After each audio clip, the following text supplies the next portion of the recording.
আর মারামারি করবি? তুই আর কাউকে খুঁচাবি? বল যে আমি আর কাউকে মারবো না, কোনো নখ দিয়ে আচরও দিব না, বল। আবার তুই আবার তুই মারস, থাপড়ে তো দাঁত ফেলে দেবে একদম একদম একদম। তুই কামড়াস আবার, তোর সাহস কত বড়, একদম খুঁচা দেবো। দেখো কত বড় হারামজাদা শয়তান।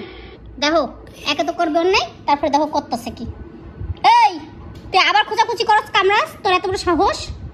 তুই চিনোস, মানুষ চিনোস? একটা নাক ফসকা দেবো। তুই আবার কামড়াস একদম, কিন্তু তোমার কিন্তু খবর হয়ে যাবে, কিন্তু একদম দিব, একদম দিব, নাক বসকাই দিব, একদম নাক বসকাই দিব, দাঁতও বসকাই দিব। নাক আর দাঁত কিছু থাকবে না তোমার, কিন্তু মানুষের সাথে যদি তুমি কামড়া কামড়ি আর আচর দিয়া দিয়ে করো না, তোমার নাক কান কিছু রাখবো না, একদম চোখ খুঁচে দিব, একদম একদম চোখ খুঁচে দিব। ভালো হয়ে যাও তুমি, বুঝছো মফিজ? তুমি ভালো হয়ে যাও, ভালো হইতে কিন্তু পয়সা লাগে না একদম। আমি যারা বকতাছি ওর তাতে কিচ্ছু যায় আসে না। বা চোখ টিমড়ি মারস, তুই চোখ টিমড়ি মারস কারকে? হ্যাঁ, এই তোর বউ আছে এই জায়গা, তুই চোখ টিমড়ি মারস, ফাজিল একটা।